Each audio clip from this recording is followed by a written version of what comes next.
Welcome to this week's edition of the Sports Show. I'm Emdad, and today I'm joined in the studio by Nick Oldham.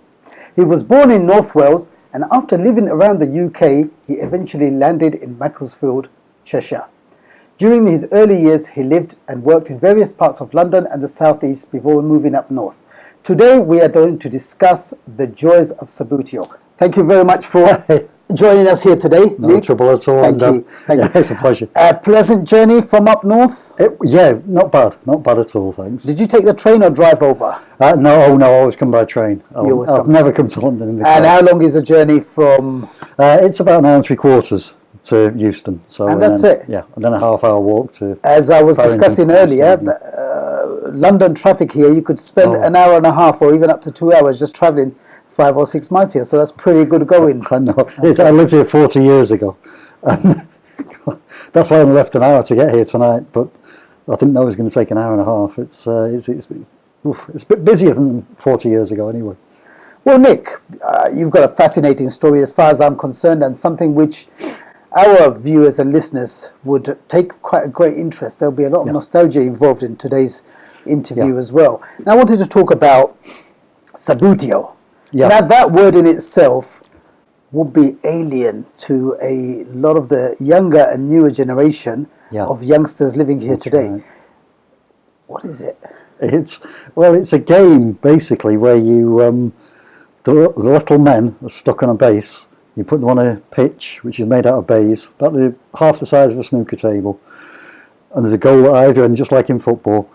There's a little ball in the middle, but you flick the base and the players move around, spin around, and it's something I used to do when we weren't allowed to play football outside. If it was raining, as kids you were brought in, and that was one of the things you play, and I never really got any good at it because the technique was a bit different, using your fingers instead of your feet. Who do you support, Nick?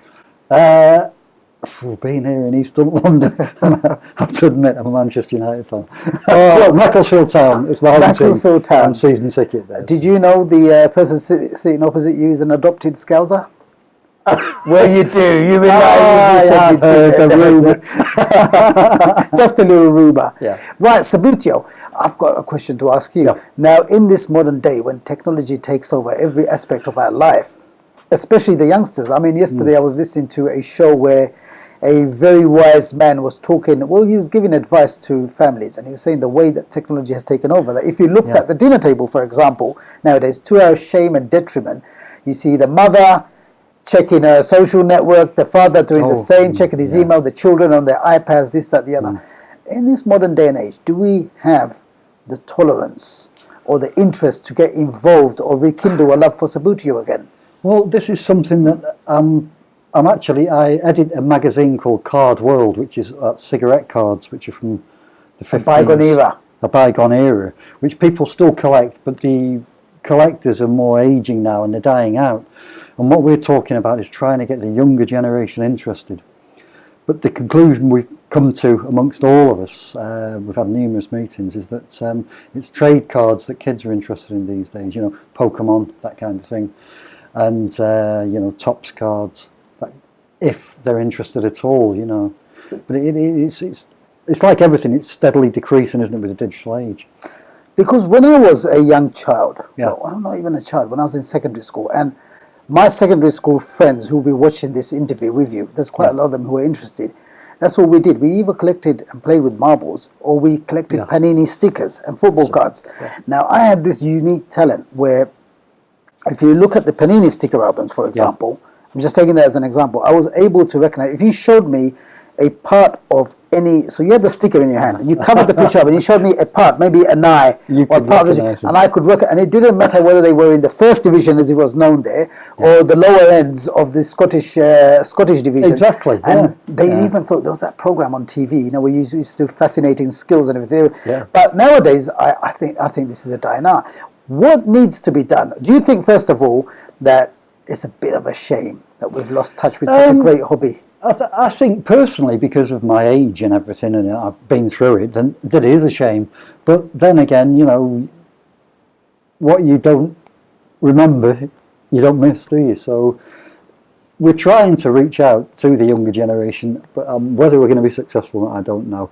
If we go through trade cards and that, if it still keeps going, the thing is, the trouble is with it's all digital, isn't it? All the devices, like you say, going around here. I remember when I first moved to London 40 years ago, we used to leave work, I worked in Barclays Bank, and you used to come out and you'd be 3 or 4 of you walking along and you'd be chatting and talking and there'd be a buzz in the air. Now, I've noticed last time I came down here a few years ago, all you can hear is traffic because people are wandering around and it's just, and no one's actually talking to one another. And I thought it's quite sad that really, that, that kind of thing has been lost. But it hasn't been lost, it's just communicating in a different way, in a modern way. But do you think nostalgia plays a significant part in the life of a football fan? Oh, definitely. We all remember. I remember seeing George Best play and scoring the goal that was the most amazing goal I've ever seen. Your favourite player? I was at the game. I was stood from here to where your man is over there. Oh God, George was my inspiration. Yeah. And I remember that, and I always remember how he turned around after he scored the goal. He'd taken on about the whole of the Sheffield United team, hit the corner of the post and it went in, and he just turned around and he looked up and the sun came out at that moment, and where it was a beam of light, and that was ingrained in my head, and I've painted that a couple of times. I'm not ashamed to admit as a Liverpool fan that your description there did give me a few shivers there. I've been on the Kop. I've been on the Kop, and I've been on the Kop at 10 years of age. On that note, my friend Mosh will testify to this as well, but the year before Luis Suarez left, and we got unbelievable. We got tickets to Man United versus Liverpool. Yeah. And we were promised a good seat, corporate seat, this, that, the other. It turned out that it was wrong, but I didn't mind sitting on the roof. It was to watch it anyway, wouldn't you? So we were sat amongst the United fans, and it was difficult because just trying to keep the discipline. And then in the end, there was this oversized United fan next to me, and he was getting really annoyed that I couldn't sing the songs. That's one of my. But then it wasn't the 4-1 that Liverpool won at Old Trafford, was it? The 3-0, 3-1. Old Trafford 2 seasons ago. Yeah. No, Liverpool won. 3-0 it was. 3-0. Yeah. And in the end, when they started shouting and screaming, every time Gerrard fell, the whole Stretford and just erupted. I must say, I've giving credit to the United fans. They're the loudest I've witnessed, and that includes Camp Nou I've been to. I've been at Wembley, England versus Brazil, and they are the loudest set of fans. And there was about 20 minutes into the second half when the Stretford end broke into song, and they just continued till the end of the match. Not even then, they continued all the way out. So Busby Way and walking down the street, they were still going on. And even as a Liverpool you don't fan, get that over television. Over television, you don't get that. Quiet, you need to be there. But you have to be there to hear it, I think. What's your most popular piece? I mean, you create Sabutio pieces, which we'll come to now. You've carried out a special piece of work for me as well. Commissioned. When you're asked to commission these pieces, do you have a special request or a more popular request? Well, I've been asked to create the more or less things I've done myself, because a couple of years ago I saw a series of an Italian Sabutio where they just had players with no heads on or anything. You could put in. I thought, well, what if I put legends' heads on there, and people want to play Sabutio, and I make them down to the same size as the Sabutio bases, which are in the box there. Then you can actually play the game with yourself on the table. Or your heroes. And but basically, I've not really marketed myself at all. Sure. If any of our listeners, viewers, or readers, we do publish hard copy newspaper on a weekly basis, were interested in looking at your work or ordering, how would they get in contact? Well, the best way is via email, really, nickoldham@gmail.com. So that's Nick, N-I-C-K, Oldham, O-L-D-H-A-M, at gmail.com. Yeah, I haven't got a website. I did have a website, but I didn't really know how to handle it and things like that. So it was one of those things, I never really got it off the ground. But people can get me there, or they can find me on Google+. That's where I do most of the And time. you've got a Facebook page as well? No, I don't like Facebook. Okay. I don't understand it. Okay. I'm a bit of a technophobe, really, when it comes to it. Okay. That's something we need to have a chat off air about, where I need to convince you to join Facebook as well. Facebook I am actually on it, but I don't know what you do with it. It's one of those. Sure. Just going back to the rest of your weekend, we were having a chat before the cameras started rolling. You were talking about working on your the football card magazine. Oh, Card World magazine. Card World magazine? Yeah, well, it's basically it's there's a society called the CSGB, which is the Cartophilic Society of Great Britain, and Cartophilic stands for collecting cards, basically.